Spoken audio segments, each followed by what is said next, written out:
ধীরে ধীরে বৃষ্টি ছিল, চারিদিকে পরিবেশটা একটু মোটামুটি ভিজা ভিজা একটা ভাব ছিল। আমরা বৃষ্টির মধ্যে চলছিলাম পাহাড়ের উদ্দেশ্যে। চারিদিকে মেঘ একদম হাতছানি দিচ্ছিল।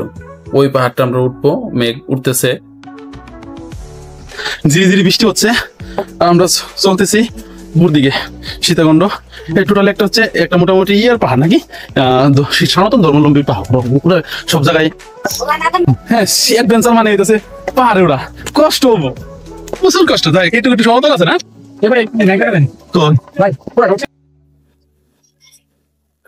যাওয়ার পথে আমরা যারা উপর থেকে আসতেছিল তাদের আমি বলতেছিলাম যে উপরে যেতে কতক্ষণ লাগবো, কোন দিক দিয়ে গেলে ভালো হয়। তো সবাই বলতেছিল যে উপরে যাওয়ার সময় ডান দিকে একটা রাস্তা আছে, সামনে ঝর্ণা পড়বে, ঝর্ণার পরে ডান দিকে বাম দিকে দুটো রাস্তা থাকবে। আমরা ডান দিকে যেতে, ডান দিকে উঠার জন্য ভালো, বাম দিকে নামার জন্য ভালো।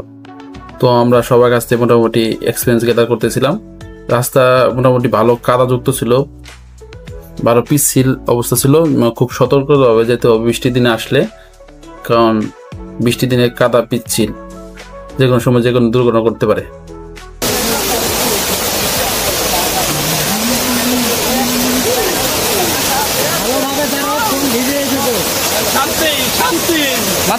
তো কিছুক্ষণ যাওয়ার পরে আমরা ঝর্ণাটা পেয়ে যাই। দেন ঝর্ণা থেকে আমাদের ডান বামে দুইটা রাস্তা আছে।